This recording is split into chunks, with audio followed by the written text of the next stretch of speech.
इखलास की अमाल ये जन्नत की हमरा, फरहेज की मकासद ये जो तक़वा से हासिलमंद, फरहेज की मकासद ये जो तक़वा से हासिलमंद, बेगैर जो अमाल हो इखलास व तक़वा, बेगैर जो अमाल हो इखलास व तक़वा, बर्बाद तेरे जिंदगी ऐ होश नजरमंद, बर्बाद तेरे जिंदगी ऐ होश नजरमंद। तो मर्द मुसलमान हो, तो मर्द मुसलमान, एक हाथ में तलवार एक हाथ में कुरान, एक हाथ में तलवार एक हाथ में कुरान। तौहीद तो सीना में अमानत है हमारा, आसान ही मिटाना नमो निशा हमारा, आसान ही मिटाना नमो निशा हमारा। कबूल तो है शाहजहाँ है, कबल तो बख्त है, मुस्लिम है हमारा है ईमानो है, मुस्लिम है हमारा है ईमानो है। आमीन महबूब है मतलुक इशारा, पर क्यों न हो महबूब खुदा नाम मोहम्मद, पर क्यों न हो महबूब खुदा नाम मोहम्मद। फरमाते हैं आदम को मुझे खुल्द दरी में लिखा हुआ तो बाब मिला नाम मोहम्मद, लिखा हुआ तो बाब मिला नाम मोहम्मद। तेरे मिअराज थी लौहा कलम तक पहुँचा,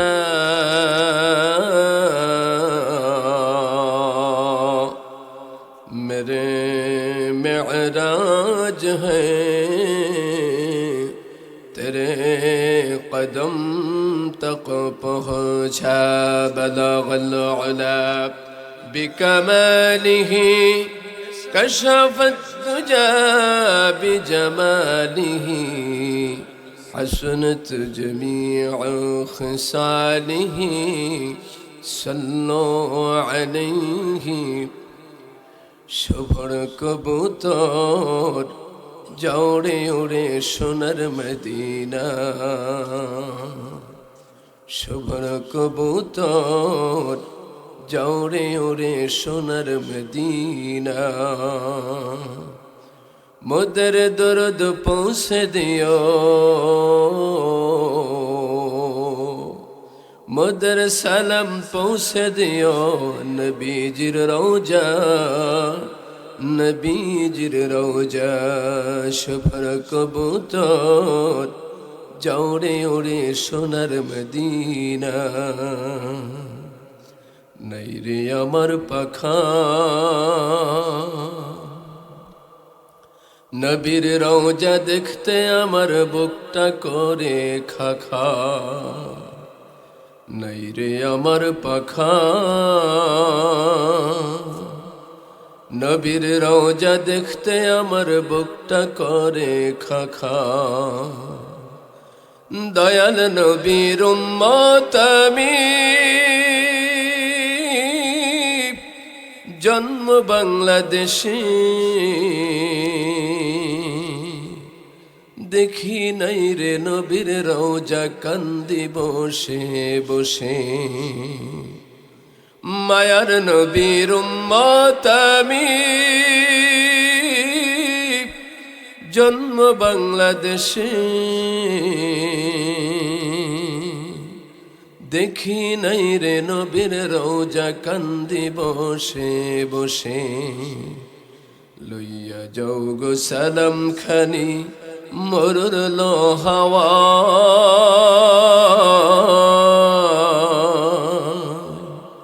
मरुर लो हावाय। शुभ्र कबूतर जौड़े उड़े सोनर मदीना, बलगल उला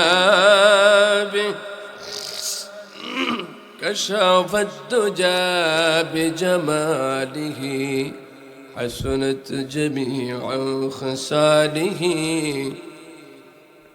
सल्लो अलैहि।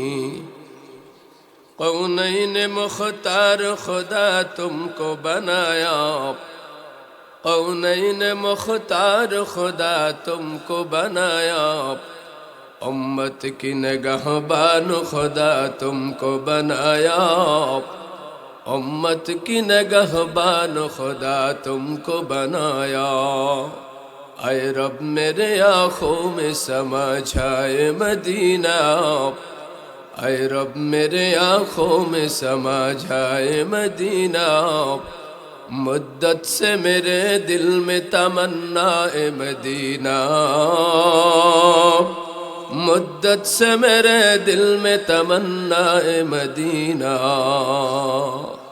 तलवार हो पकड़ हो के निकल मैदान असीर, तलवार हो पकड़ हो के निकल मैदान असीर, दुश्मन के मुकाबिल तो लगा नारे तकबीर, दुश्मन के मुकाबिल तो लगा नारे तकबीर। সকলে বলি আমিন।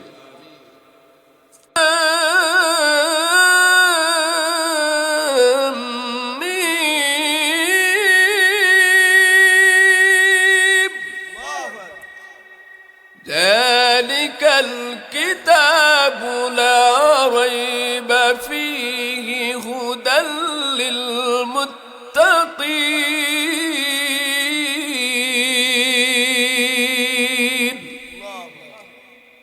ذلك الكتاب। প্রথমে আমি যেই তিনটা হরফ আলিফ লাম মিম,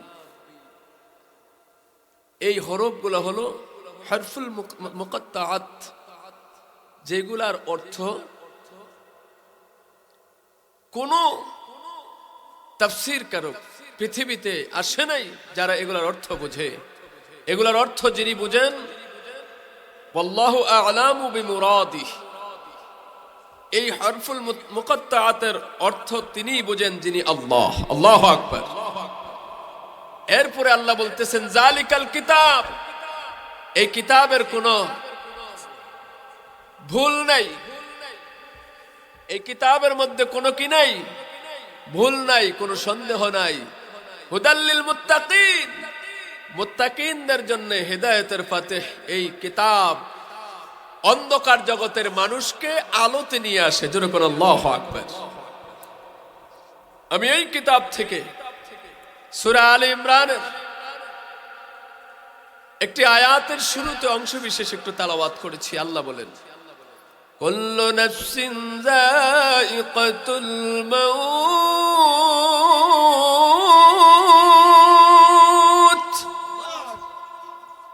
পৃথিবীতে যত প্রাণী আছে প্রত্যেকটা প্রাণীকেই মৃত্যুর স্বাদ গ্রহণ করতে হবে, মৃত্যুবরণ করতেই হবে। এই কথাটা কোরআনের অন্যান্য কথাগুলা একদল মানুষ আছে মানে না। কথা বুঝেন? নাস্তিক যারা, তারা কোরআন বিশ্বাস করে না। নাউজুবিল্লাহ বলবেন না? তারা বলে দেয়ার ইজ নো গড, আল্লাহ বলতে কিছু নেই, এই পৃথিবী এমনি এমনি হয়ে গেছে, বানর থেকে মানুষ তৈরি হয়েছে। নাউজুবিল্লাহ বলে। এরকম কিছু কথা প্রচলিত আছে না নাই? যেই নাস্তিকগুলা বলে আল্লাহ বলতে কিচ্ছু নাই, স্রষ্টা বলতে কিছু নাই, এগুলা প্রাকৃতিক কারণে হয়ে গেছে এমনি এমনি, এই নাস্তিকগুলাও বিশ্বাস করে মরতে হবে। কথা বলেন ঠিক কিনা? তারাও বিশ্বাস করে মরণ থেকে বাঁচার কোনো সুযোগ নেই, মরতে যে হবে, কবরে যে যাব, আল্লাহ যে আমাদেরকে পাঠাইছেন, চলে যেতেই হবে। এটাকে শুধু এই আয়াতের মধ্যে আছে না, আরো আয়াত আছে। আল্লাহ পাক বলেন, الذي خلق الموت والحياة ليبلوكم أيكم أحسن عملا আল্লাযী খালাকাল মাউতা ওয়াল হায়াতা লিয়াবলুয়াকুম আইয়ুকুম আহসানু আমালা। এই আয়াতের ব্যাখ্যা দিতে গিয়ে বিশ্ববিখ্যাত রাইটার আল্লামা সানাউল্লাহ ফানিপুতি রহমতুল্লাহি আলাইহি ওনার কিতাবের মধ্যে লিখেন, ও জগতের মানুষ, আল্লাহ পাক এই আয়াতের মধ্যে বলছেন একরকম, পৃথিবীর নিয়ম দিছেন আরেক রকম। আল্লাহু আকবার।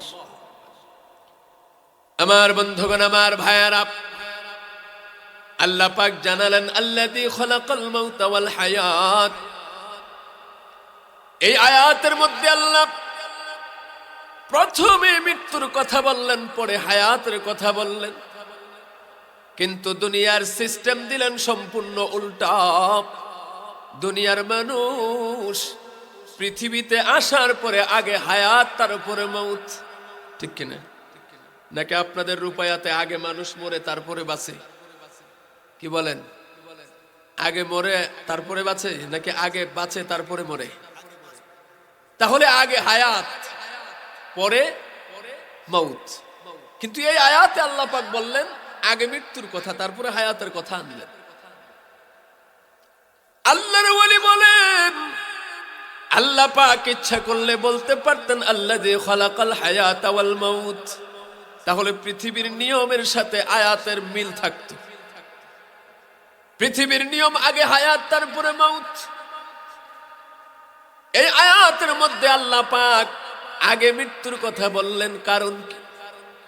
রে আমার বিহার মণ্ডলের মানুষেরা, এগো পর্দার অন্তরের মা, দিনের শুরুতে অনেক ঝামেলা তোমাদের মাঝে আছে, অনেক কাজকর্মের ব্যস্ততা।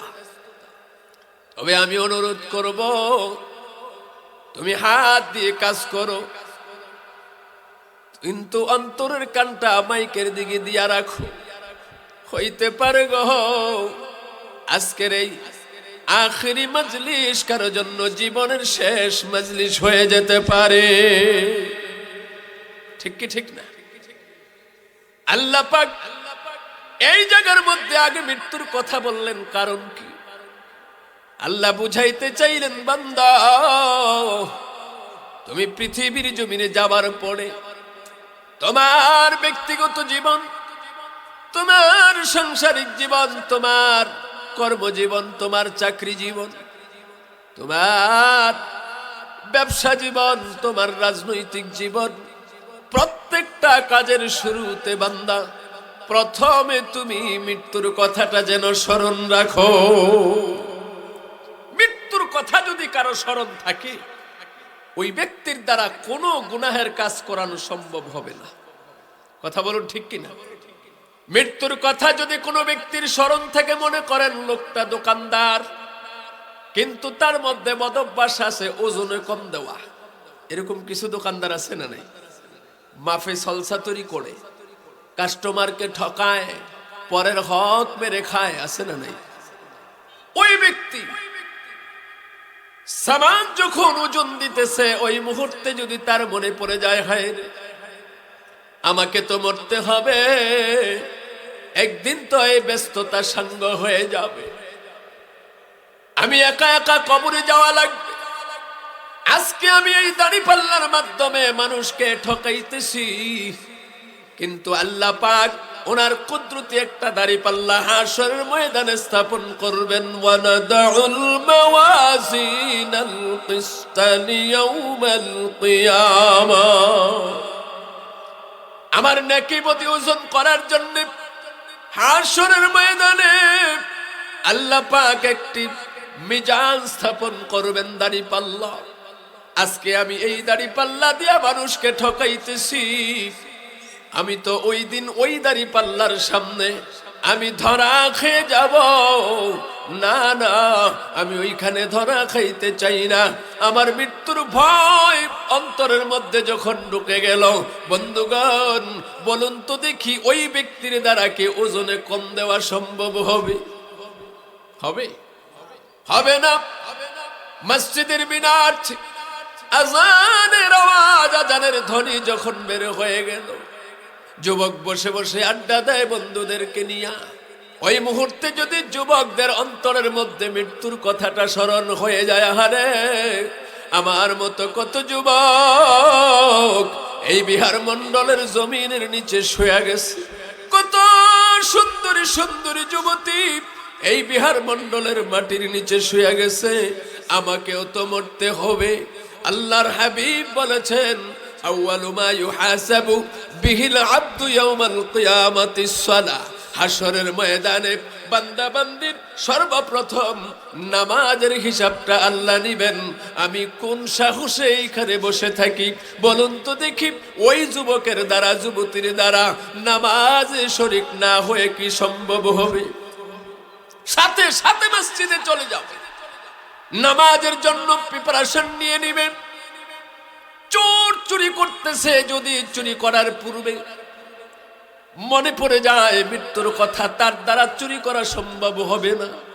ঠিক কি ঠিক না ভাইয়েরা আমার, বন্ধুগণ আমার, এই মুহূর্তে এই বিহার মণ্ডল রূপায়া বাড়ি ঘরের ভিতরে আমার মা বোনদেরকে ছাড়া মুসলমান পুরুষ আছে না নাই? শুধু কি এই কয়েকজন এই এলাকার মধ্যে? আরো আসেনি? ভাইয়েরা আমার, এই মুহূর্তে যদি মনে পড়ে যায় মরণ, যেই মরণের মাধ্যমে এই বাড়ি ছাড়তে হবে, ঠিক কি ঠিক না? যেই বাড়ি ঘরের মধ্যে বসে আছে, আজকে মাহফিলের আখিরি মুহূর্ত, সমাপনী দিবস, কোরআনের আলোচনা হচ্ছে, কিন্তু আল্লাহর বান্দা তুমি যেই বাড়ির মায়ায় পড়িয়া বাড়ির মধ্যে বসে আছো, মনে রাখবারে যেই দিন পান পাখি উড়ে যাবে, ওই ঘর মায়ার বিছানা, দামি খাটের মধ্যে তোমাকে তোমার সন্তানেরা রাখবে না। তোমাকে সাথে সাথে ওই খাট থেকে নামাইয়া ঘর থেকে বের করে উঠানের মধ্যে একটা বিছনা বিছায়া, চাদর বিছায়া, বিনা বালিশে তোমাকে শোয়া দিয়া, শরীরের উপরে পাতলা একটা চাদর, এমন একটা চাদর দিবে যেই চাদরটা দ্বিতীয়বার তারা আর ব্যবহার করবে না। কথা কোন ঠিক কি? এর মানুষ কোন রঙে রঙিন হইয়া দুনিয়ার লোভে পড়ে বসে আছো রে? যেই বাড়ি ঘর তুমি সাজাইলা, ওই বাড়ি ঘর থেকে তোমার আপনজনেরা তোমাকে চিরবিদায় দিয়া বাহির করে দিবে। ওই ঘরের মধ্যে তোমাকে রাখবে না। ওই বিছনা, ওই দামি খাট, যেই খাট তুমি তোমার মাথার গাম পায়ে ফালাইয়া টাকা ইনকাম করে দামি খাট বানাইছো, বিদেশি ফোম লাগাইছো, আরামের বিছনা, তোমার রুহটা বের হয়ে যাওয়ার সাথে সাথে ওই বিছনার থেকে তোমাকে নামায়া নিষ্ঠুরের মতো তোমার সাথে আচরণ করবে তোমার আত্মীয় স্বজন। তুমি যদি রাত্রে মারা যাও, তোমার যে স্ত্রী তোমার বিছনার মধ্যে শুয়ে থাকতো, তুমি না আসলে ঘুম আসতো না, তুমি না খাইলে তোমার বিবি খাইতো না, তোমার যেই সন্তান তোমাকে গালে চুমু দিত, তোমার কপালে চুমু দিত, আব্বু আব্বু বলে তোমাকে ডাকতো, তোমাকে দেখার সাথে সাথে দেউরাইয়া তোমার কোলে উঠে যেত, ওই বাচ্চারা ওই মুহূর্তে তোমাকে দেখলে ভয় পাবে। তোমার স্ত্রী গ্রামের মানুষদেরকে বলবে, ও গ্রামের মুরব্বীরা, যেমনি পাবে হোক আজকে রাতের বেলায় তার দাফনের ব্যবস্থা করেন। ঠিক কি ঠিক না? মুরব্বীরা সিদ্ধান্ত দিল না, এই রাতের বেলা দাফন করা সম্ভব হবে না, সকাল বেলা দাফন করতে হবে। এবার ওই তোমার স্ত্রী ডাক দিয়া বলবে, গ্রামের মানুষেরা, তাহলে এই লাশটাকে বাহিরে কোথাও রাখার ব্যবস্থা করেন, ঘরে রাখলে আমার সন্তান আমার নাতি নাতনিরা ভয় পাবে, আমি এই লাশ দেখলে ভয় পাই, আমি এই লাশ পাহারা দিতে পারবো না।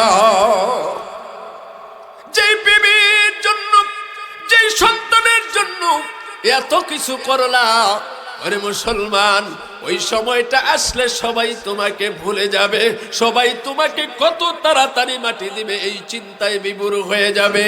অথচ এই মানুষগুলার জন্য তুমি আজকে বাড়ি বানাইলা, গাড়ি বানাইলা, তুমি জায়গা জমি বানাইলা, কিন্তু যেই কবরের মধ্যে তুমি যাইতে হবে ওই কবরকে তুমি ভুলে গেলা। জোরে কোন ঠিক কিনা? আল্লাহর হাবিব বলেন, সায়াতি জামানুন আলা উম্মতি ইউহিব্বুনাল খামসা ওয়া ইয়ানসাউনাল খামসা।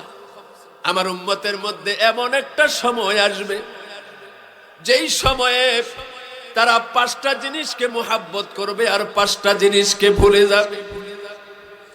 আরে আমার মুসলমান ভাইয়েরা, এগো পর্দার অন্তরালের মা বোনেরা, অন্তরের কানটা দিয়া শোনো।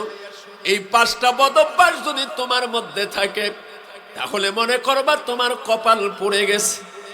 আর যদি এই 5টা বদভ্যাস তোমার মধ্যে না থাকে তাহলে তুমি সাফল্য, কপাল তুমি কামিয়াবি। এর মধ্যে 1 নম্বরে হলো ইউহিব্বুনাদ দুনিয়া ওয়া ইয়ানসাউনাল আখিরাহ। আল্লাহর হাবিব বলেন, আমার উম্মতের মধ্যে একদল উম্মত হবে যাদের কলিজার মধ্যে দুনিয়ার মুহাব্বত থাকবে কিন্তু আখিরাতকে ভুলে যাবে। বর্তমান সমাজে দুনিয়ার মুহাব্বত ওয়ালা মানুষ আছে না নাই? বেশি না কম? জোরে কোন? বেশি। আখিরাতকে তারা ভুলে গেছে। দুনিয়া দুনিয়া দুনিয়া। কিন্তু যেই দুনিয়ার জন্য পাগল হইলাম, ও বন্ধু, ওই দুনিয়া একদিন তোমাকে ছেড়ে যেতে হবে। তার কারণ এই পৃথিবীর জমিনটা হলো ক্ষণস্থায়ী, চিরস্থায়ী নয়, ঠিক কিনা? এই জমিন ছেড়ে যেতে হবে। ওই আখিরাতের চিন্তা আমাদের মধ্যে নাই। যারা আখিরাতের চিন্তা করবে, দুনিয়ার চিন্তা বাদ দিয়া, বন্ধুগণ আমার ভাইয়েরা, হালাল হারাম মেনে চলবে, আখিরাতের চিন্তা করবে, তারাই হচ্ছে প্রকৃত পক্ষে মানুষ, প্রকৃত মুসলমান তারাই। প্রত্যেককেই মৃত্যুবরণ করতে হবে।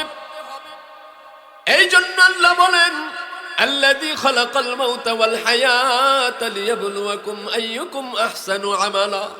বান্দারে, আমি আল্লাহ মৃত্যু তৈরি করেছি, হায়াত দিয়েছি।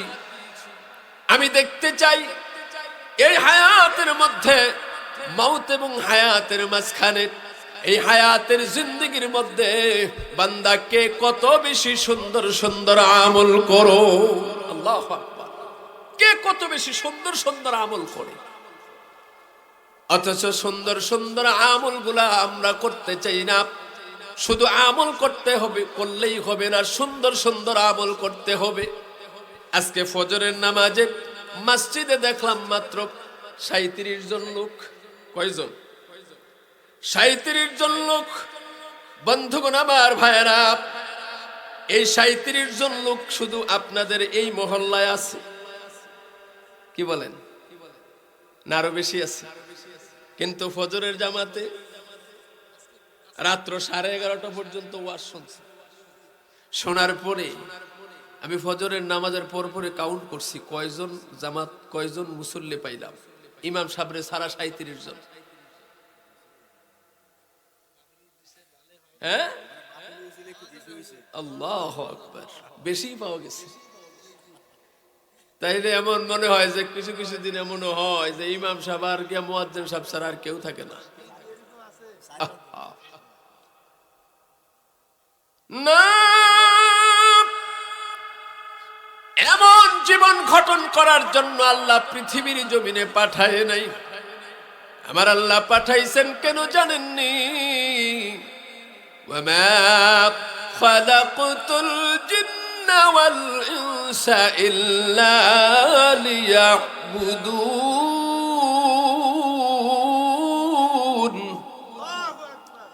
জিন এবং ইনসানকে আল্লাহ পাক তার ইবাদত করার জন্য পাঠাইছেন। জোরে বলুন ঠিক কিনা? কার ইবাদত? জোরে বলুন। আল্লাহর ইবাদত করার জন্য আল্লাহ আমাদেরকে পাঠাইছেন।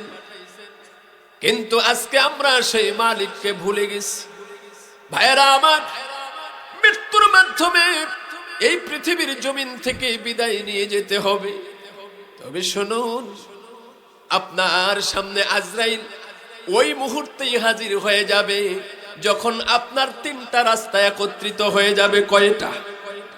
3টা রাস্তা একত্রিত হয়ে যাবে। এর মধ্যে একটা রাস্তা হলো সফরের রাস্তা।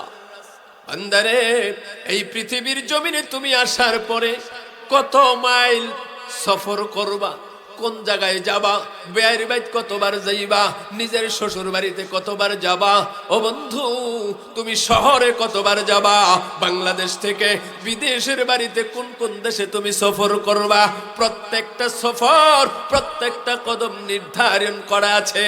যিনি নির্ধারণ করেছেন তিনি কে?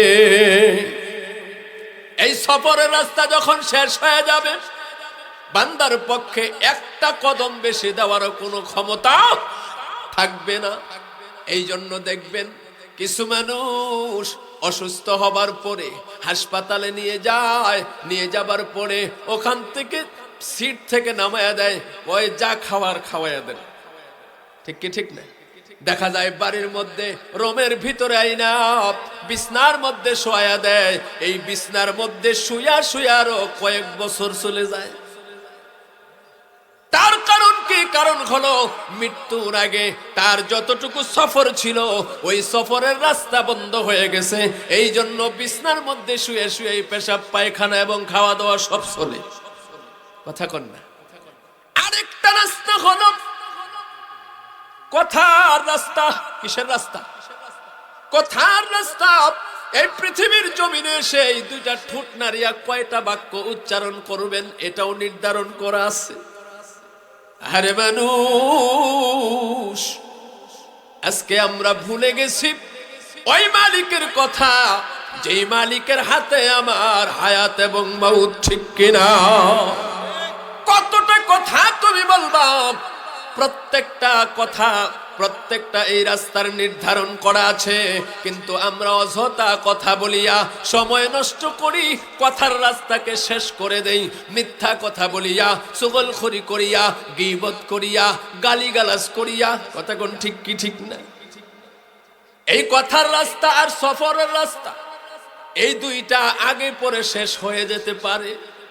কিছু মানুষ দেখা যায় হাসপাতালে নিয়ে যায়, সিঙ্গাপুর নিয়ে যায়, কিন্তু ডাক্তার তার সামনে এসে কিছু জিজ্ঞাসা করলে কিছুই বলতে পারে না। আপন সন্তানগুলো এসে তার পরিচয় দেয়, আব্বা আমি আপনার এত নাম্বার সন্তান, আমার নাম অমক, আপনি চিনেননি। কিন্তু বাবা ফেল ফেল করে তাকিয়ে চোখের পানি ছেড়ে কান্না করে বুঝায়, কিন্তু ঠোঁট নেড়ে বলতে পারে না, হ্যাঁ আমি তোমাকে চিনেছি, তুমি আমার বড় সন্তান। বলতে পারে? তার কারণ কি? কারণ হলো তার কথার রাস্তা বন্ধ হয়ে গেছে। ঠিক কি ঠিক না? কিন্তু শেষ যেই রাস্তাটা, ওই রাস্তাটার নাম হলো রিজিকের রাস্তা। আল্লাহু আকবার! কিসের রাস্তা? রিজিকের রাস্তা। ও বন্ধু, দেখা যায় অসুস্থ বেশি হইলে পরে মুখ দিয়ে আর খাবার যায় না।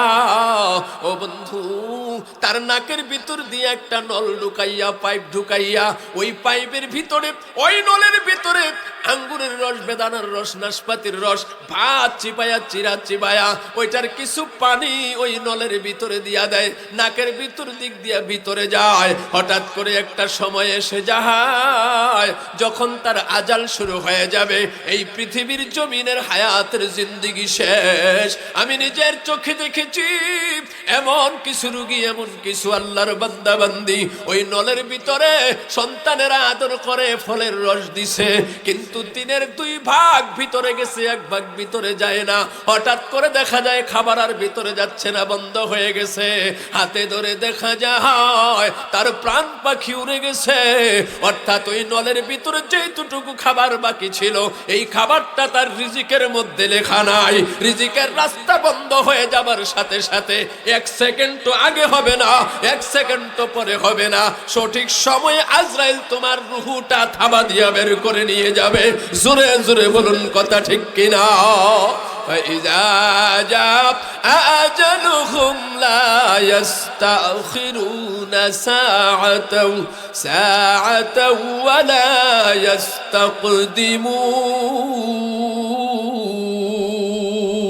يستقدمون مال دولة المحشمت कुछ नहीं कमाएगा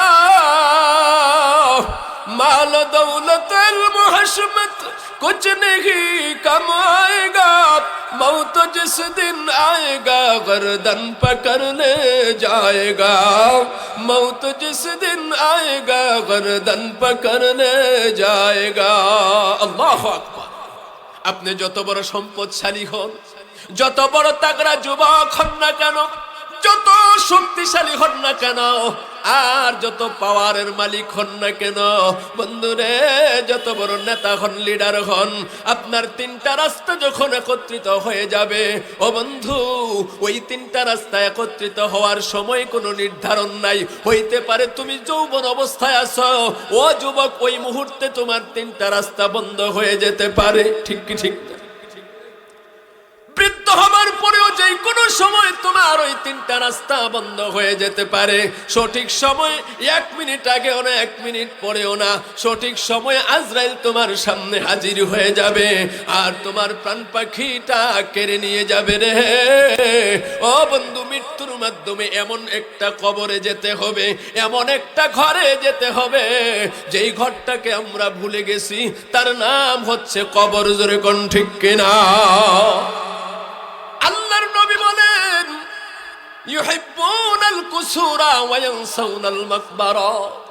আমার উম্মত একদল হবে রে, যারা তাদের বাড়ি ঘরকে মুহাব্বত করবে, অট্টালিকাকে মুহাব্বত করবে, বাড়ি ঘরকে মুহাব্বত করবে, কিন্তু যেই কবরের মধ্যে লম্বা সময় থাকতে হবে, ওই 3.5 হাত কবরকে তারা ভুলে যাবে। আজকে এই মুহূর্তে যারা আশেপাশে বাড়ি ঘরের মধ্যে বসে আছে, তাদের কলিজার মধ্যে বাড়ি ঘরের মোহাব্বত বেশি। ঠিক কি ঠিক না? এই জন্য বাড়িঘর সেইরা এই ঈদগাহ ময়দানের মধ্যে আসতে চায় না। শয়তান তাদেরকে বাধা দিয়া বাড়িঘরের মধ্যে, দোকানের দিকে, জমি জমার মধ্যে আটকায় রাখছে। কারণ শয়তান জানে আজকে এই বিহার মন্ডল রূপায়া যুব সমাজের উদ্যোগে যে ঈদগাহ ময়দানের মাহফিল, এই আখিরি মুনাজাতে যদি কেউ শরীক হইতে পারে, আল্লাহ পাক তার জিন্দেগীর সমস্ত গুনাহগুলো মাফ করে দিবে। কিন্তু শয়তান সেটা চায় না, শয়তান সেটা চায় না। শয়তান হলো আমাদের চিরশত্রু। এ আমার ভাইয়ারা, এগো পর্দার অন্তরালের মা, তোমার স্বামী যদি ঘরে থাকে গো, তাকে মাহফিলের মধ্যে পাঠায়া দাও। তুমি যদি তাকে মাহফিলের মধ্যে পাঠাইতে পারো, তোমার যুবক সন্তানটারে যদি মাহফিলে পাঠাইতে পারো, তোমার সন্তান, তোমার স্বামী এই মাহফিলের মধ্যে উপস্থিত হয়ে যেই পরিমাণ সওয়াব আল্লাহ তাকে দিবেন, তুমি তাকে পাঠানোর কারণে পর্দার ভিতরে রাইখা তোমাকে ওই পরিমাণ সওয়াব দিয়ে দিবে। এ বন্ধুগণ, আমার ভাইয়েরা, ইখলাস ওয়ালা দিল নিয়া, আল্লাহর ভয়, নবীর মুহাব্বত নিয়ে যদি জান্নাতের বাগানে বসতে পারো, আজকে সকালবেলা এই 17 তারিখ দিবাগত দিন পার হইয়া, রাত পার হইয়া আবার 18 তারিখ সকালবেলা চলে আসলো। এই 18 তারিখে এই ডেট দিয়া ফেরেশতারা আল্লাহ পাকের কুদরতি খাতার মধ্যে তোমার নামটা উঠাইয়া দিবে। আল্লাহ, অমুকের ছেলে অমুক, অমুকের স্বামী, অমুকের সন্তান যুবক ছেলেটা, আল্লাহ বন্ধুর আড্ডায় না গিয়া, বাড়িঘরের মধ্যে না বসে থেকে তোমার কোরআনের আলোচনা শোনার জন্য মৃত্যুর কথা স্মরণ করে, ওই কবরের কথাটা স্মরণ করিয়া বান্দা দিলের ভিতরে ভয় পাইয়াও তুমি মালিকের ভয় অন্তরের মধ্যে নিয়া, তোমার হাবিবের মুহাব্বত অন্তরে নিয়া জান্নাতের বাগানের মধ্যে বসে গিয়েছিল। আল্লাহ বলে, বান্দারে, ও বান্দা, আমার ফেরেশতারা তোর পক্ষ হইয়া মাগফিরাত কামনা করতে থাকে। আল্লাহ তখন বলে, ফেরেশতা যা যাও, আমার বান্দার প্রতি তোর যেহেতু এত দরদ, ফেরেশতারে যেই মানুষগুলা বানানোর জন্য তোমরা নিষেধ করেছিলা, আজকে তোমরাই ওই মানুষগুলার পক্ষে কথা বলতেছো। যাও যাও, তোমাদের চাইতে বেশি মুহাব্বত আমি মালিক আমার গোলামকে করি। যা, তোদেরকে সাক্ষী রেখে আমি আল্লাহ আজকে বসার কারণে তাদের জিন্দেগীর সমস্ত গুনাহগুলা মাফ করে দিয়া ওই বান্দা বান্দির নামটা জান্নাতের খাতায় উঠাইয়া দিলাম। इखलास की आमाल ये जन्नत की हमरा, इखलास की आमाल ये जन्नत की हमरा, फरहेज की मकासद ये जो तक़वा से हासिल मंद, फरहेज की मकासद ये जो तक़वा से हासिल मंद, बेगैर जो अमाल हो इखलास व तक़वा, बेगैर जो अमाल हो इखलास व तक़वा, बर्बाद तेरे जिंदगी ऐ होश नजरमंद, बर्बाद तेरे जिंदगी आए होश नजर मांद तो मर्द मुसलमान हो तो मर्द मुसलमान एक हाथ में तलवार एक हाथ में कुरान एक हाथ में तलवार एक हाथ में कुरान तौहीद तो सीना में अमानत है हमारा आसान ही मिटाना नमो निशा हमारा आसान ही मिटाना नमो निशा हमारा मकबूल तो है शाहजहां को मकबूल है मकबूल तो है शाहजहां को बिल्ता बख्त है मकबूल तो है शाहजहां कबल तबख्त है मुस्लिम है हमारा है ईमानो है मुस्लिम है हमारा है ईमानो है आमीन महबूब है मतलुक इशारा पर क्यों न हो महबूब खुदा नाम मुहम्मद पर क्यों न हो महबूब खुदा नाम मुहम्मद फरमाते हैं आदम को मुझे खुल्द दरी में लिखा हुआ तो बाब मिला नाम मुहम्मद लिखा हुआ तो बाब मिला नाम मुहम्मद जुरकुन अल्लाहु আকবার আমরা মুসলমান এ বন্ধু ইসলাম আমাদের গর্বিত একটা ধর্ম আমরা ঈমানদার কিন্তু বান্দারে এমনও মানুষ আছে যারা প্রকৃত ঈমানদার হতে পারে না যারা প্রকৃত মুসলমান হতে পারে না অথচ ওই কবরের কথা বলতেছিলাম যেই কবর দেখলে ও বন্ধু হযরতে আলী এমন এক দরওয়াজার একজন সাহাবী যেই আলী পর্যন্ত ভয়ে কাঁপতে থাকতো থরথর করিয়া চোখের পানিগুলা ছেড়ে দিত সাহাবায়ে কেরাম জিজ্ঞাসা করতো আলী আপনি এইভাবে কান্না করতেছেন কেন কান্না করতেছেন কেন কবর দেখলে আপনার চেহারাটা এমন মলিন হয়ে যায় এমন চেঞ্জ হয়ে যায় কেন হযরতে আলী বলতো ভাই রে কবর এমন একটা ঘাটি যেই ঘাটির মধ্যে ওই কবর যদি কারো সঙ্গে ভালো আচরণ করে ভালো ব্যবহার করে তাহলে তার বাকি প্রত্যেকটা ঘাটি তার জন্য সহজ হয়ে যাবে কিন্তু ওই কবর যদি খারাপ আচরণ করে কোনো বান্দা বান্দির সঙ্গে তাহলে তার কোনো উপায় নাই বাকি প্রত্যেকটা ঘাটিতে তার বিপদ আর বিপদ এই জন্য হযরতে আলী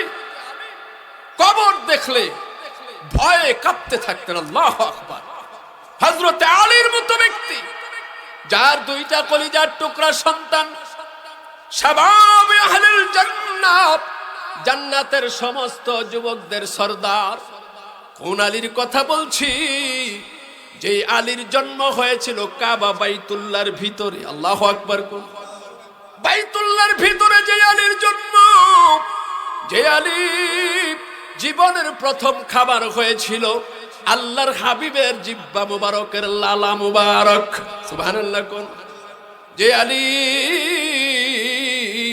ও বন্ধু যাকে আসাদুল্লাহিল গালিব বলা হয়েছে আল্লাহ পাকের বিজয়ী বাঘ বলা হয়েছে আল্লাহু আকবার কোন আলীর কথা বলছি রে বিহার মণ্ডলের মুসলমান যে আলীর স্ত্রী খাতুনে জান্নাত ফাতেমাতুজ জাহরা অর্থাৎ জান্নাতুল সমস্ত নারীদের সর্দার হবে হযরতে ফাতেমা কোন আলীর কথা বলছি আশারায়ে মুবাশশারা 10 জন জান্নাত প্রাপ্ত সার্টিফিকেট প্রাপ্ত এই দুনিয়ার জমিনে জান্নাতের সার্টিফিকেট পেয়ে খুশ খবর পেয়ে দুনিয়ার জমিন থেকে বিদায় হয়েছেন ওই আলী তাদের মধ্যে চতুর্থ নাম্বার ওই আলী যদি কবরের কথা চিন্তা করতে করতে বেহুশ হয়ে যেতে পারে তার তুলনায় আমাদের অবস্থাটা কি হওয়া দরকার বন্ধুগণ আমার ভাইয়েরা হযরতে আলী ওই কবরের কথা চিন্তা করতে করতে বেকারার হয়ে যেতেন বন্ধুগণ শুধু তাই না নবীর সাহাবী হযরত উসমান গনি রাদিয়াল্লাহু তাআলা আনহু কবর দেখলে অঝর নয়নে কান্না শুরু করতেন আর মানুষকে বলতেন আরে আমি ওসমান গনির সঙ্গে আমার কবরটা জানি কেমন ব্যবহার করে। তার কারণ কি জিজ্ঞাসা করলে ওসমান গনি বলে, নবীর ফেরেশতা সাহাবীরা রে, তোমরা কি শুনো নাই আল্লাহর হাবিব বলেছেন এই কবর দৈনন্দিন যার যেতটুকু জায়গা, যেই জায়গায় কবর হবে ওই মাটি তাকে ডাকে আর বলে, ইয়া আব্দুল্লাহ আনা বাইতুল গুরবা, ওরে আল্লাহর বান্দা আমি অপরিচিত ঘর, আমার মাঝে আসতে পরিচয় নিয়ে আইসো। বিহার মন্ডলের মুসলমান, ওই কবরের মধ্যে ভূয়ার পরিচয় চলবে না, জমিদারের পরিচয় চলবে না, ওই কবরের মধ্যে নেতার পরিচয় চলবে না। ঠিক কি ঠিক না? নাকি চলবে? নেতার পরিচয় চলবে না। তুমি যত বড় অফিসার হও, যত বড় ডাক্তার হও, মুফতি হওয়ার মুহাদ্দিস হও, তোমার মুহাদ্দিস আর মুফতির পরিচয় কবরের মধ্যে চলবে না। তোমার জমিদারের পরিচয় কবরের মধ্যে চলবে না। কবরের মধ্যে কি পরিচয় নিয়ে যাইবা? আল্লাহ পাক বলেন, ইয়া আইয়ুহাল্লাযীনা আমানু তাকুল্লাহা হাক্কা তুকাতিহি ওয়া লা তামুতুন্না ইল্লা ওয়া আনতুম মুসলিমুন। ও ঈমানদারেরা, আমি আল্লাহকে ভয় করো, যেমন ভয় করার কথা তেমন করো। সাবধান সাবধান, তোমরা মরিও না মুসলমান না হইয়া। মুসলমান না হয়ে মরতে নিষেধ করছেন কাকে? কাফেরকে? সাধারণ মানুষকে? ইমানদারকে? যারা ইমানদার, এতে বোঝা যায় ইমানদার হওয়া সহজ কিন্তু মুসলমান হওয়া কঠিন। ঠিক কি ঠিক না? আমরা তো মনে করি বাবার নাম আব্দুর রহমান, দাদার নাম আব্দুর রহিম, আমার নাম আব্দুল কুদ্দুস, বছরে বছরে বড় বড় গরু কোরবানি দেই, তারপরে মক্কা মদিনায়ও যাই, আমিই তো বড় মুসলমান। ঠিক কি ঠিক না? এটা মুসলমানের পরিচয় নয়। মুসলমান হতে হলে কিছু যোগ্যতা, কিছু গুণ, কিছু কোয়ালিটি লাগে। যেরকম আল্লাহু আকবার। বন্ধুগণ আমার, ভাইয়েরা, হযরত ওসমান গনি এমন এক দরওয়াজার মুসলমান ছিলেন, এমন একজন সাহাবী ছিলেন, যেই সাহাবীর ব্যাপারে আল্লাহর হাবিব বলেছেন, ও ওসমান, আমার দুইটা কন্যা সন্তান তোমার কাছে বিবাহ দিয়েছি। দুইটা কন্যা সন্তান পৃথিবীর জমিন থেকে বিদায় নিয়েছে, অর্থাৎ ওসমান গনির স্ত্রী নবীর কন্যা দুইজন নবীর কলিজার টুকরা কন্যাকে বিবাহ করেছিলেন হযরত ওসমান গনি। এই জন্য তাকে বলা হয় জিন্নুরাইন, দুই নূরের অধিকারী। আল্লাহু আকবার। বন্ধুগণ আমার, ভাইয়েরা, আল্লাহর নবী বলে, ওসমান, আমার যদি আরেকটা মেয়ে থাকতো, তুমি ওসমানের সেবা করার জন্য আমি আমার মেয়েটাকে তোমার কাছে বিয়ে দিতাম। আল্লাহু আকবার। কার সেবা? স্বামীর সেবা। আজকে আমার এই সমাজের মধ্যে এমন মা বোনেরা আছে, উল্টা স্বামী তাদের সেবা করা লাগে। কথা কোন ঠিক কিনা? এমন কিছু পুত্রবধূ আসেনি, শ্বশুর শাশুড়িকে দুশ্মন মনে করে, তবে আপনাদের বিহার মন্ডলে নাই। হ্যাঁ, বিহার মন্ডলেও আছে। এগো মা, ওই মরণের কথাটা যদি তোমার স্মরণ হয়ে যায়, ওই কবরের কথা যদি তুমি স্মরণ করতে পারো, তাহলে তোমার দ্বারা কোনোদিনও কোনো মুরব্বির সাথে বেয়াদবি করা সম্ভব হবে না। কারণ একটা চিন্তা তোমার মাঝে থাকতে হবে, আজকে তুমি পুত্রবধূ, একদিন তুমিও শাশুড়ি হইবা। ঠিক কি ঠিক না? এই মৃত্যুর কথা 24টা ঘন্টা যাকে কাঁদাইত, সে হলেন খাতুনে জান্নাত হযরতে ফাতেমাতুজ জাহরা রাদিয়াল্লাহু তাআলা আনহা। নবীর কলিজার টুকরা কন্যা সন্তান, নবীর কন্যা, যার ব্যাপারে আল্লাহর হাবিব বলেছেন, ফাতেমাতু বিযাতি মিন্নি, ফাতেমা হলো আমি রাসূলের শরীরের একটা অংশ। আল্লাহু আকবার। হযরতে আলী একদিন বাহিরে গেছে কাজের জন্য রাতের বেলা। 3 দিন পর্যন্ত খাতুনে জান্নাত হযরতে ফাতেমার ঘরে আগুন জ্বলে না। দুজাহানের বাদশার মেয়ে। ও বন্ধুরে, হযরতে আলী বলতেছেন ফাতেমা আপনি একটু আরাম করেন, আমি কাজের সন্ধানে গেলাম, কাজ খুঁজে বের করে কাজ করে তারপরে ঘরের জন্য খাবার নিয়ে আসবো।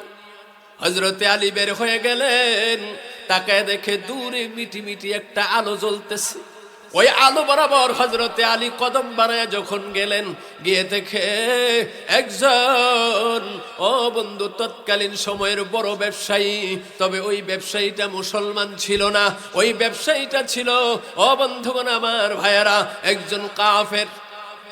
ওই লোকটা যেই গাধার পিঠে করে দোকানের সামান নিয়ে যাচ্ছিল, ওই গাধা হঠাৎ করে অসুস্থ হয়ে বসে যায় জমিনের মধ্যে।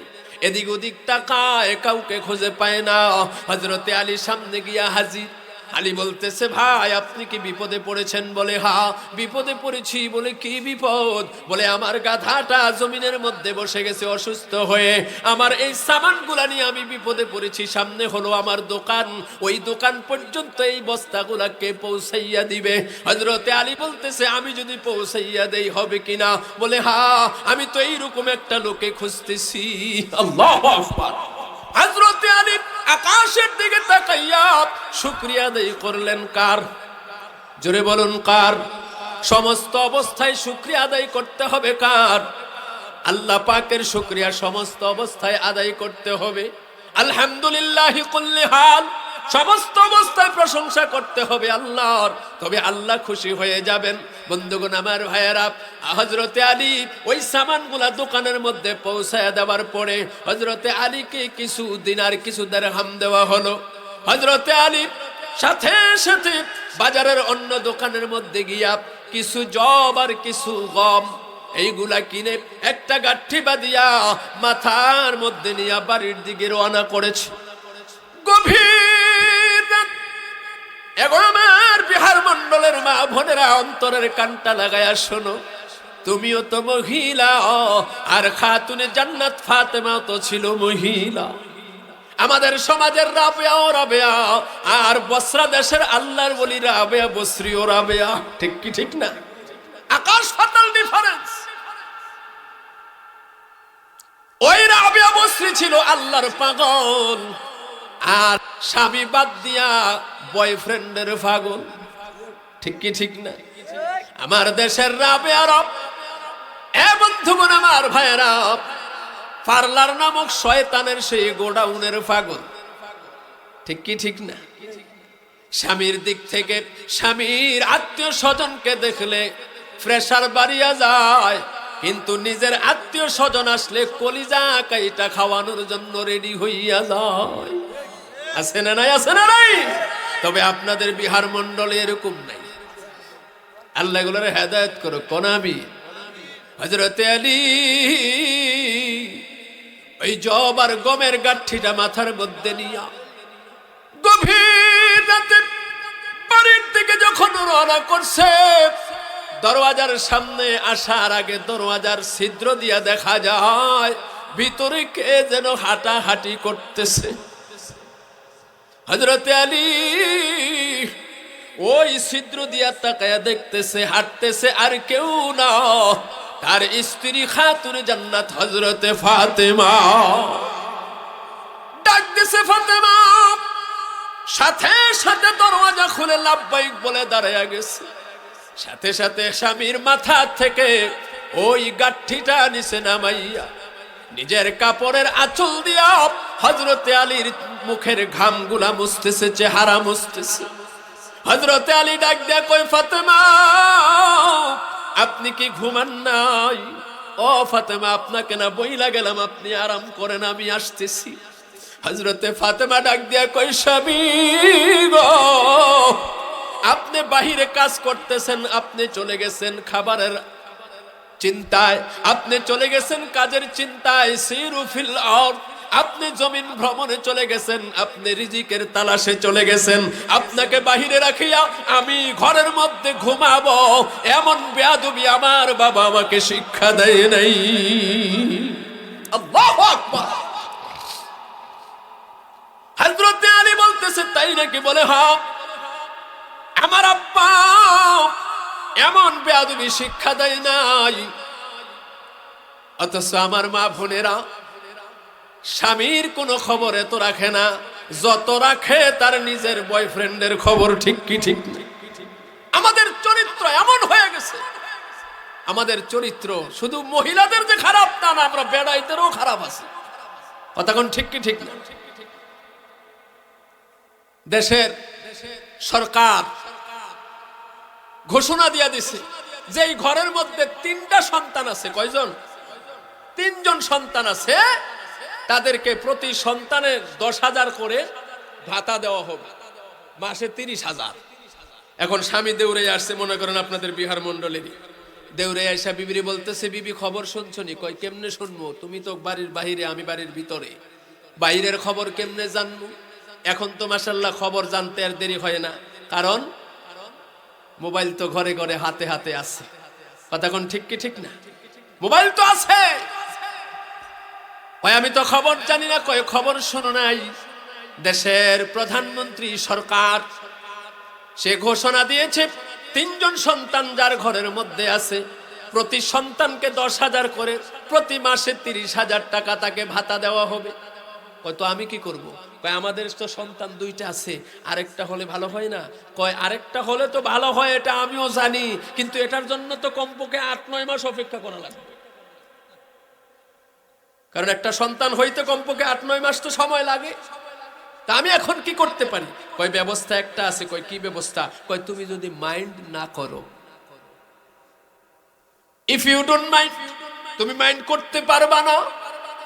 কয় কি? কয় বিবি রে, আমার একটা সন্তান, আমার স্টুডেন্ট বয়সে, ছাত্র বয়সে, ওই সময় আমার একজন গার্লফ্রেন্ড ছিল, আমার অনুরজাত একজন সন্তান বিবাহের আগে তার ঘরে আছে। নাউজুবিল্লাহ কন্যা। এখন হেতে যেরম হাতার বউও যেমন সিন্নি এমন বতর বতর। ঠিক কি ঠিক না? হেতে যেরম বোম্বাস্টিক মার্কা, ফাইসো আরেকটা বোম্বাস্টিক মার্কা। এখন বেডি কইতে আছে অসুবিধা কি? আমি মাইন্ড করলাম, মাসে 30,000 আইব, অসুবিধা নিয়ে আসো। এবার দৌড়ে গেছে বান্ধবীর কাছে, যায় বান্ধবীরে বুঝে শোনায়া ঘরে রাইখা গেছে কয়টা? 2 জন। আনতে গেছে কয়জন? বান্ধবীর কাছ থেকে বুঝাই ওইটারে নিয়ে আসছে। আয়সা দেখে বিবির পাশে বসে রয়েছে একজন, রাইখা গেছিল 2 জন, এখন আছে 1 জন। ডানে তাকায়, বামে তাকায়, পিছনে তাকায়, কিরে ও বিবি আমার সন্তান আর 1 জন কই? 2 জন রাইখা গেলাম, 1 জন নিয়ে আসলাম, 30,000 টাকা করে মাসে পাবো। ও বিবি রে, আমার আর 1 জন সন্তান কই? এবার বিবি কয় খবর কি শুধু তুমিই পাইছো, আর কেউ পায় নাই? নাউজুবিল্লাহ বলবেন না? খবর কে তুমি শুধু একা পাইছো, এই খবর আর কেউ পায় নাই। তোমার এই 2 সন্তানের মধ্যে একটা তোমার, আরেকটা যার, কিছুক্ষণ আগে এসে সে ওইটা নিয়ে গেছে। এই হলো আমাদের চরিত্রের অবস্থা। অথচ আমার আল্লাহ বলেন, লাকাদ কানা লাকুম ফি রাসূলিল্লাহি উসওয়াতুন হাসানাহ। আরে জগতের মানুষ, অবশ্যই অবশ্যই আমার রাসূলের মধ্যে রয়েছে তোমাদের জন্য উত্তম আদর্শ। আল্লাহু আকবার। আমরা মুসলমান, সে আদর্শে আদর্শবান হতে পারি নাই। হযরত আলী ক্লান্ত শ্রান্ত হইয়া ঘরের মধ্যে যখন আসছে, হযরতে ফাতেমা নিজে পানি দিয়া ওযু করাইয়া দিছে। ওযু করাইয়া বলতেছে, স্বামী আমার, আপনি একটু বিশ্রাম নেন, আমি আপনার খাবারের ব্যবস্থা করতেছি।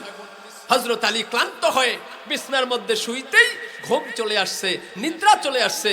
হযরতে ফাতেমা একটা পাথর নিচে রাইখা আরেকটা পাথর উপরে দিয়া মাঝখানে জব আর গম দিয়া এরপরে জাতাকল ঘুরায়। এটি কেউ দেখছেন নি আপনারা? মুরব্বী যারা তারা দেখছেন, ফুলাফান তোরা দেখছস না? আমিও দেখছি। পাথর একটা নিচে আরেকটা উপরে, এটার মধ্যে আবার ছিদ্র আছে, চাক্কি যাকে বলা হয়, একটা ছিদ্র আছে। এই ছিদ্রটা দিয়া কতক্ষণ পরে পরে মুটমুট করে করে গম দিত। তারপরে এইভাবে হাতে ঘুরাইতো, ঘুরাইলে ওই দুই পাথরের ঘষায় এগুলা তখন আটা হইতো, পাউডার হইতো। কথা কোন ঠিক কিনা? হযরতে ফাতেমা এইভাবে জাতা ঘুরাইতে ঘুরাইতে এই হাতের মধ্যে ঠোসা পরে রক্ত বের হয়ে যেত। অথচ ফাতেমা জীবনে কোনোদিন তার স্বামী আলীকে অসম্মান করে নাই, বলে নাই আমি হলাম দু জাহানের বাদশার মেয়ে, আমি ফাতেমাকে বিয়ে করার জন্য ধনির দুলালেরা লাইন ধরেছিল, আমাকে পাওয়ার জন্য কত আশা করেছিল, কিন্তু তুমি গরিব স্বামী আলীর কাছে আমারে বিবাহ দিছে আমার আব্বাই, আমার জীবনটা তেজপাতা হয়ে গেছে। বলছেন? বলে নাই রে। তার কারণ হলো ফাতেমাকে আল্লাহর হাবিব এমন একটা কথা কানে কানে বলে দিয়েছিলেন বিবাহের রাত্রিতে, যেই কথাটা আমরা বাবা হইয়া কোনোদিন মেয়েকে বলি না।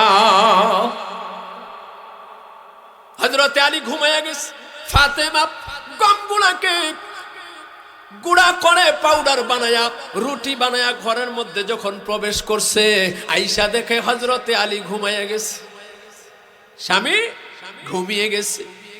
এগো আমার মা বোনেরা, এমনি এমনি জান্নাতের সরদারিনী হয় নাই হযরতে ফাতেমা। ফাতেমা আয়েশা দেখে আলী ঘুমায়, ফাতেমা আস্তে করে হযরতে আলীর পায়ের কাছে বসে গেছে, বসিয়া হযরতে আলীর পায়ের তলার মধ্যে নিজের গালটা লাগায় এরকম ভাবে আলতো করে ঘষা দিছে। আল্লাহু আকবার! গাল দিয়া গাল গাল। হযরতে আলীর পায়ের তলা আর ফাতেমার নরম গাল আলতো করে যখন ঘষা দিতে দেরি রে, হযরতে আলী আস্তে করে চক্ষু খুলে দেখে জান্নাতের সরদারিনী ফাতেমা হযরতে আলীর পায়ের পাশে বইসা রইছে। আল্লাহু আকবার! ফাতেমার এই অবস্থা দেখে হযরতে আলী লাফ মেরে উঠছে, ডাক দিয়ে বলে, ফাতেমা আমি না কতদিন বলেছি আপনি এমন করবেন না আমার সাথে। ফাতেমা গো,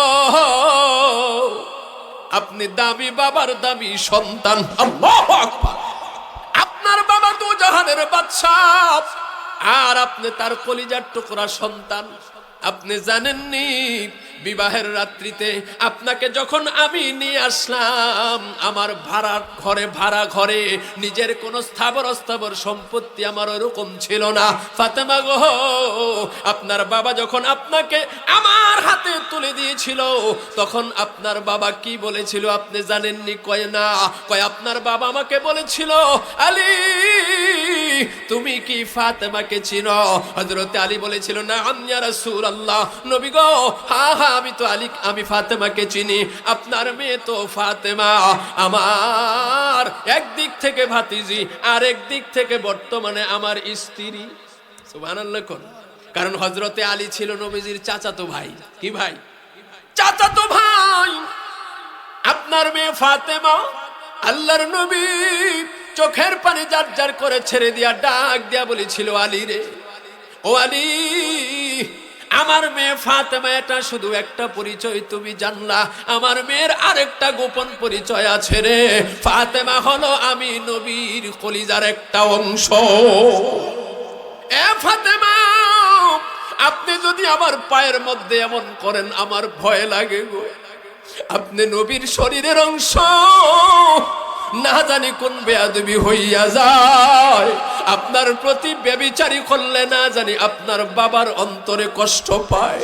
ফাতেমা আমার ঘরে আনলাম, আমি গরিব আলী, আমার ঘরে আনার পরে আপনাকে দামি কোনো কাপড় কিনে দিতে পারি নাই, আপনার ওইরকম ভাবে কোনো গহনা কিনে দিতে পারি না, ভালো খাবারের যোগান দিতে পারি না রে ফাতেমা। হযরতে ফাতেমা হযরতে আলীর মুখের মধ্যে এইভাবে ধরে বলতেছে, স্বামী আমার, আপনার বয়ান বন্ধ করেন, আমার বয়ান শোনেন। আপনাকে আমার বাবা যেই কথা বলেছে আপনারটা শুনলাম, এখন শুনেন আমাকে আমার আব্বা ওই দিন কি বলেছিল। আমাকে আলাদা জায়গার মধ্যে নিয়ে বলেছিল, ফাতেমা এই ধনির দুলালেরা মদিনার জমিনের ধনী ধনী ব্যক্তিরা তোমাকে বিয়ে করার জন্য, মক্কার জমিনের ধনী ধনী ব্যক্তিরা তোমাকে বিয়ে করার জন্য চাইছিল গো ফাতেমা, কিন্তু আল্লাহর হুকুম হয়েছে আলীর কাছে তোমার বিবাহ সম্পন্ন হবে, এই জন্য গরিব আলীর কাছে তোমাকে বিয়ে দিলাম। ফাতেমা জানিয়া রাখিও, এই আলী গরিব হইতে পারে, আলী কিন্তু তোমার স্বামী গো ফাতেমা। এ ফাতেমা, তোমার আলী তোমার স্বামী, তোমার স্বামীর পায়ের নিচে তোমার জান্নাত, তোমার স্বামী খুশি তো তোমার জন্য জান্নাত রেডি, আর স্বামী বেজার তো জাহান্নাম তোমার জন্য রেডি। জানিয়া রাখিও, আলী বেজার অবস্থায় যদি তোমার মৃত্যু হয়, আমি বাবা হিসাবে হাসরের ময়দানে তোমাকে আমার মেয়ে বলে পরিচয় দিব না। আল্লাহু আকবার। আজকে কি আমাদের মা বোনদের ভিতরে ওইরকম কোন কল্পনা আছে? আমরা বাবারা তো এইরকম কথা বলি না, আমাগো তোমার স্বামীর বাড়িতে গিয়া স্বামীর খেদমত করিয়া শ্বশুর শাশুড়ির খেদমত করে ওইভাবে চলবা, আমরা কিন্তু এটা বলি না। আমরা উল্টা মেয়ের জামাইরে বলে দেয় আমার মায়াটা বড় আদরের, আমার মেয়েটারে কোনোদিন আমি উল্টা হাতে থাপ্পড় দেই নাই, অর্থাৎ বুঝাইতেছে আমার মেয়ে যত অন্যায় করে তার গায়ে হাত তোলা যাবে না, যদি হাত তোলো হাত কাইটা দেব। কথা কোন ঠিক কিনা? আজকে আমরা এমন হয়ে গেছি, এই জন্য সমাজ নষ্ট হয়ে গেছে। না না, তোমাকে চিন্তা করতে হবে, আজকে তুমি পুত্রবধূ হয়েছ, একদিন তুমি শাশুড়ি হইবা, ঠিক কি ঠিক না? এই বাড়িতে তোমার আগে বাস করেছে অনেকজন, তারাও গেছে, তুমিও যাইবা, থাকবে না কেউ বেশিক্ষণ। যেই ঘরের চৌকাট তুমি নববধূর বেশে রঙিন কাপড় জড়িয়ে তোমার স্বামীর ঘরে আসছিলা, এই ঘর থেকেই একদিন সাদা কাপড়ের কাপড় পরাইয়া তোমার হাতের বালা, গলার মালা, নাকের ফুল আর কানের দুলগুলা খুলিয়া খালি হাতে তোমাকে বিদায় করে দেওয়া হবে। এই বাড়ির থেকে চারজনে কাঁধে করে তোমাকে এক পালকি দিয়া নেওয়া হবে, কিন্তু এই বাড়িতে তুমি অন্য পালকি দিয়ে আইসা তোমার স্বামীর ঘরের ভিতরে দুইটা পাও দিয়া হাইটা গেছ। এমন একটা সময় হবে গো মা, ওই ঘর থেকে পাও দিয়া হাইটা বাহির হওয়ার কোনো ক্ষমতা তোমার থাকবে না, ওই ঘর থেকে তোমাকে চারজনে ধরে বের করতে হবে। জোরে কোন ঠিক কিনা? কুল্লু নাফসিন যায়কাতুল মাউত। এরপরে আল্লাহর হাবিব বলেন, ইউহিব্বুনাল মালা ওয়া ইয়ানসাউনাল হিসাব। আমার উম্মতের মধ্যে এমন একটা সময় আসবে, তারা সম্পদের মোহাব্বত কলিজার মধ্যে রাখবে, কিন্তু দান সদকা করতে ভুলে যাবে। টাকা পয়সার মোহাব্বত কলিজায় থাকবে তাদের, দান সাদাকা করতে ও বন্ধু তারা ভুলে যাবে, দান সাদাকা করতে চাইবে না, তারা কৃপণ হয়ে যাবে। ওই সমস্ত মানুষরা তারা কারুনের কাতারে নাম লেখায়া ফালাইব। জোরে কন্যা নাউজুবিল্লাহ। টাকা পয়সার মোহাব্বত কলিজার মধ্যে রাখবে। কিন্তু হযরতে ওসমান গনির কথা বলছি না, হযরত ওসমান গনিকে আল্লাহ সম্পদ দিয়েছেন পাহাড় পরিমাণ, এত সম্পদ দিয়েছেন, এখনো পর্যন্ত ও বন্ধু মদিনার জমিনে হযরতে ওসমান গনির নামে কারেন্টের বিল আসে। সুবহানাল্লাহ কইতেন না? শুধু তাই না, হযরত ওসমান গনির নামে এখনো খেজুরের বাগান আছে, হাজার হাজার খেজুর গাছ, যেই বাগানের মধ্যে টনে টনে খেজুর হয়। ওই বিকৃত টাকাগুলা এখনো পর্যন্ত সারা পৃথিবীর মধ্যে গরিব গরিব রাষ্ট্রের মধ্যে বিলি করা হয়। তৎকালীন সময়ে সবচাইতে ধনী ছিলেন হযরত ওসমান গনি।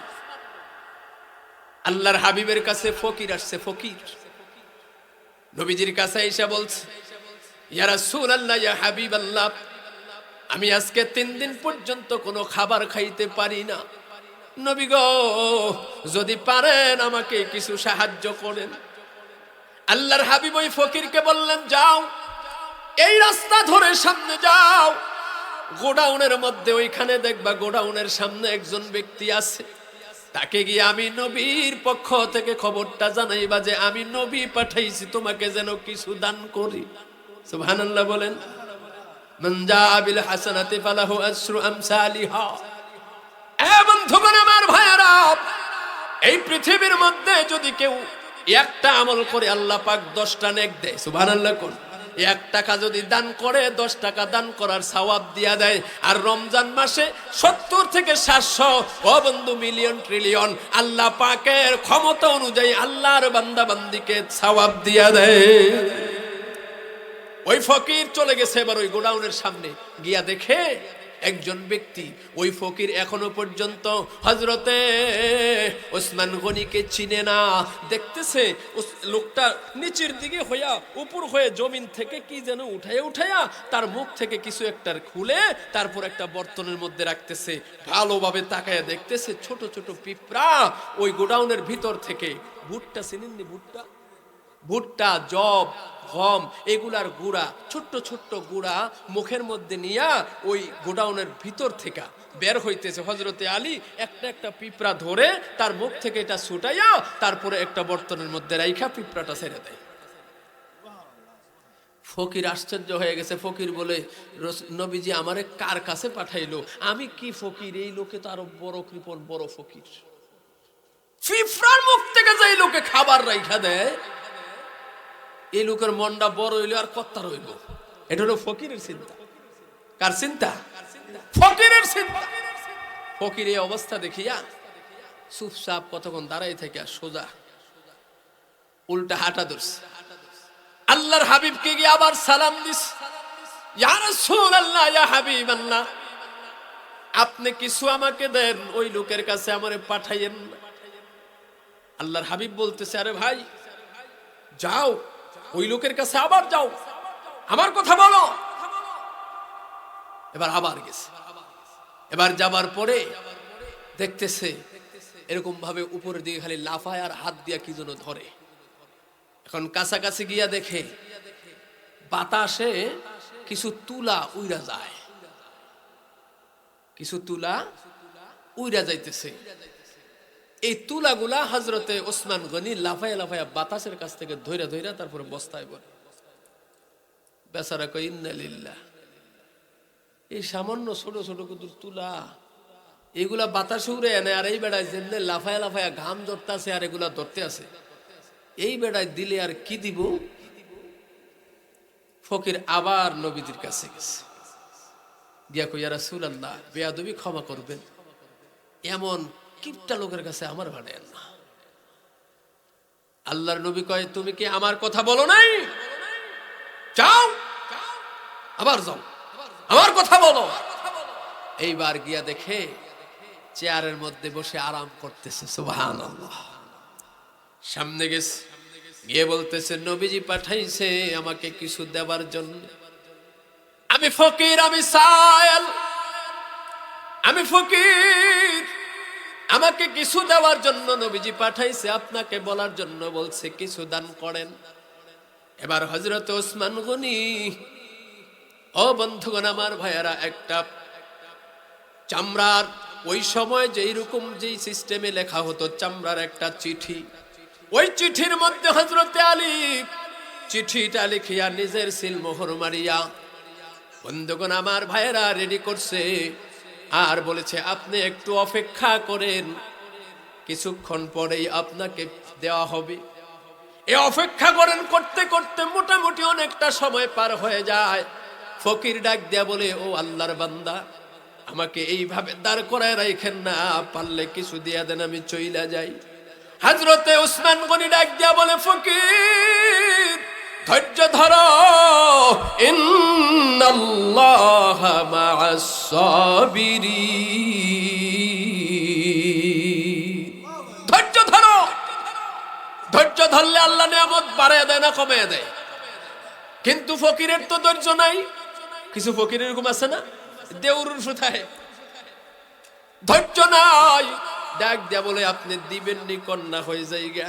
মনে মনে চিন্তা, তুমি যেই কারবার করছো আমি যা দেখছি, তোমার মতো কিপটা আমারে কি দেব, আমার বুঝ হয়ে গেছে।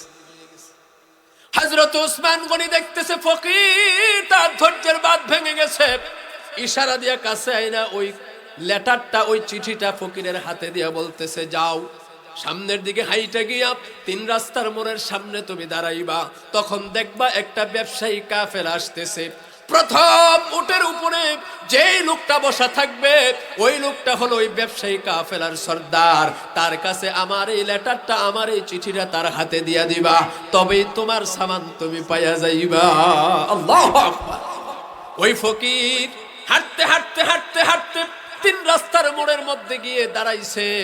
ঠিক কিছুক্ষণ পরে দেখতেছে দূর থেকে বিশাল এক লম্বা ওটার বহর নিয়ে একদল কাফেলা সামনের দিকে আসতেছে। যেই মাত্র 3 রাস্তার মোড়ের সামনে আসছে, আসার পরে সামনের যেই ওটটা, ওই ওটের সামনে যেইভাবে দাঁড়াইছে, দাঁড়াও, কই তুমি কেডা? কয় আমারে তুমি চিনবা না, এটা দেখো। এবার তার হাতের মধ্যে ওই চিঠিটা যখন পৌঁছায়া দিছে, ওই ওটের পিঠে যেই ব্যক্তি বসে আছে, ওই ব্যক্তি একবার চিঠির দিকে তাকায় আর একবার ফকিরের দিকে তাকায়। আল্লাহু আকবার। এবার ফকির বলতেছে, তুমিও কি হেবড়ার মতনই? তুমি এইরকম করতেছে কেন? দিলে দাও, না দিলে আমি যাই গা। ওই ব্যক্তি ডাক দিয়ে বলে, ফকির তুমি কি জানো এখানে কি লেখা আছে? আল্লাহু আকবার। আমি যদি জানতাম তাহলে আমি ওটের পেটে থাকতাম, তুমি নিচে থাকতা। আমি তো মূর্খ মানুষ, পড়ালেখা জানি না।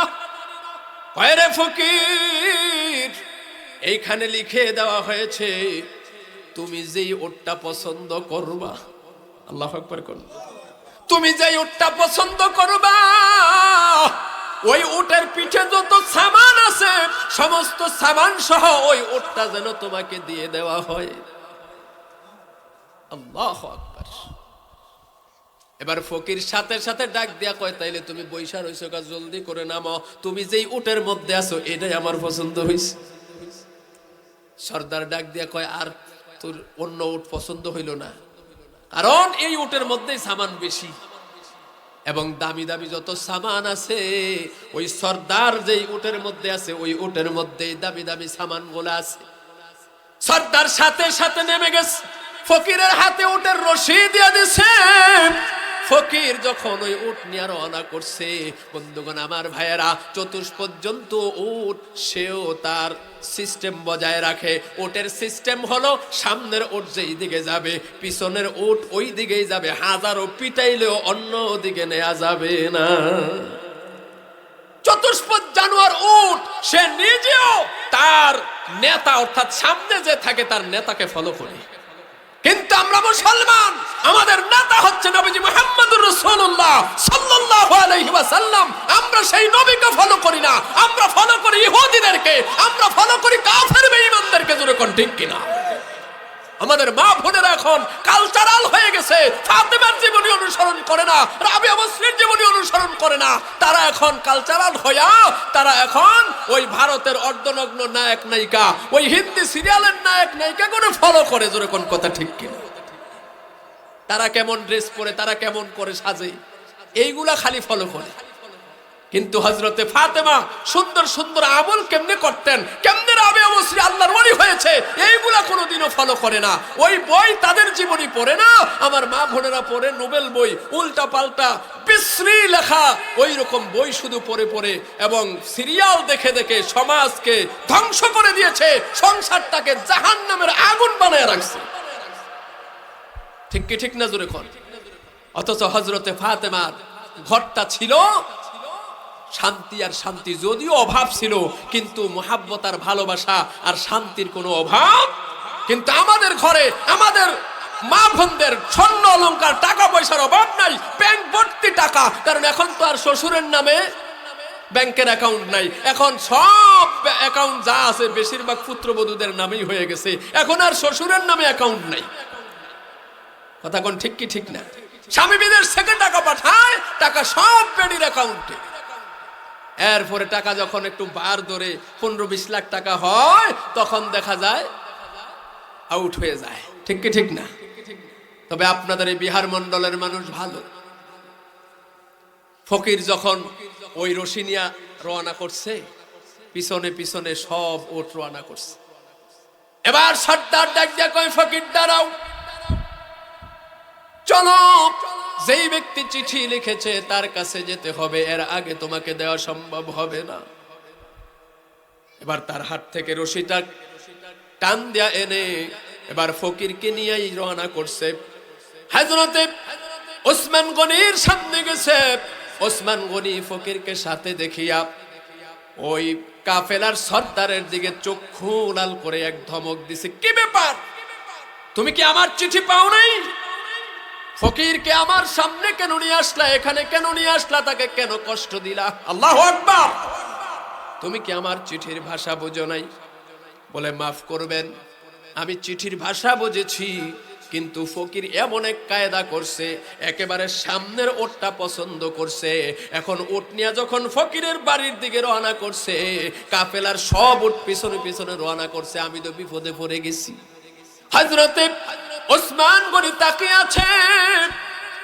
ও বন্ধু, ওই সর্দার এবার গাছের সঙ্গে প্রত্যেকটা উট বাঁধার জন্য যখন রেডি হইছে, ওসমান গনি ডাক দিয়া কই কি করতেছ? কয় বাকি উটগুলা গাছের সঙ্গে বাঁধি, আর ফকিরের উট ফকিরে নিয়ে যাবে। হযরত ওসমান গনি একটা ধমক দিছে, সাবধান, একটা উটও বাঁধবা না। কারণ হলো জানুনি এই ফকিরকে কে পাঠাইছে? তো জাহানের বাদশা নবী পাঠাইছে রে। ও সরদার, একটা উট বাঁধবা না, এই উটটা নিয়া ফকির চলে যাবে। এই উটের পিছনে যতগুলা উট যাবে, প্রত্যেকটা উট এই ফকির হলো তার মালিক। আমি ওসমান গনি এবং তুমি এইগুলা ফিরাবো না। তার কারণ হলো তো জাহানের বাদশা নবী পাঠাইছে এই ফকিরকে কিছু দেওয়ার জন্য। ওই ফকির উট নিয়ে রওনা করুক, ওই উটের পিছনে যতটা উট যাবে কেউ বাধা দিবা না। দেখা গেছে বন্ধুগণ আমার ভাইয়েরা, ওই উট নিয়ে যখন ফকির রওনা করেছে, বাকি উটগুলা একটা একটা করে সব ফকিরের বাড়িতে গিয়ে উঠছে। একটা নয়, দুইটা নয়, বন্ধুগণ আমার ভাইয়েরা, 200 উট নিয়ে ফকিরের বাড়িতে রওনা করেছে। জোরে কোন আল্লাহু আকবার। ওই সর্দার হা করে তাকিয়ে আছে। ওসমান গনি কি করলো এটা?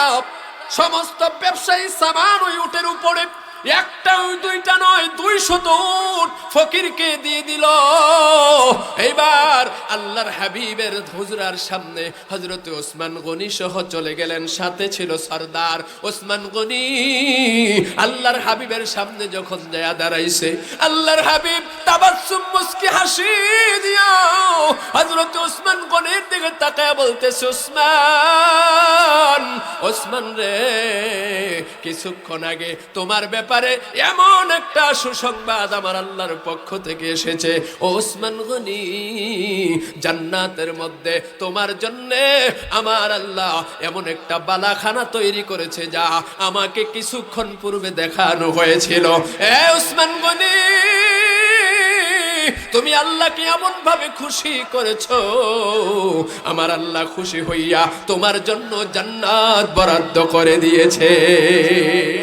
दुनिया की सदाकत में तेरा नाम रहेगा, दुनिया की सदाकत में तेरा नाम रहेगा, उस्मान तेरे नाम से इस्लाम रहेगा, उस्मान तेरे नाम से इस्लाम रहेगा, दुनिया की अदालत में तेरा नाम रहेगा, उमर तेरे नाम से इस्लाम रहेगा, उमर तेरे नाम से इस्लाम रहेगा, दुनिया की सखावत में तेरा नाम रहेगा, अली तेरे नाम से इस्लाम रहेगा, अली तेरे नाम से इस्लाम रहेगा, दुनिया की सियासत में तेरा नाम रहेगा, सिद्दीक तेरे नाम से इस्लाम रहेगा।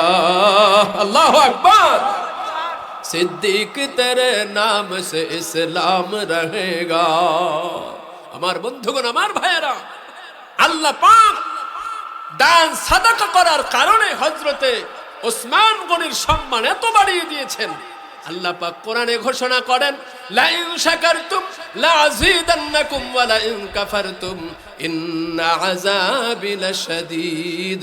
ও বান্দা, আমি আল্লাহর পক্ষ থেকে নিয়ামত প্রাপ্ত হয়ে নিয়ামতের শুকরিয়া আদায় করবি, আমি আল্লাহ নিয়ামত আরো বাড়াইয়া দেব।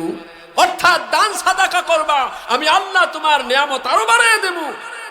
আর যদি দান সাদাকা না করো, শুকরিয়া আদায় না করো, আমি আল্লাহ তোমার কাছ থেকে তোমার নিয়ামত ছিনিয়ে নেব। শুধু তাই না, কঠিন আযাবের মধ্যে তোমাকে নিক্ষেপ করা হবে। আর আল্লাহর আযাব কেমন জানেননি?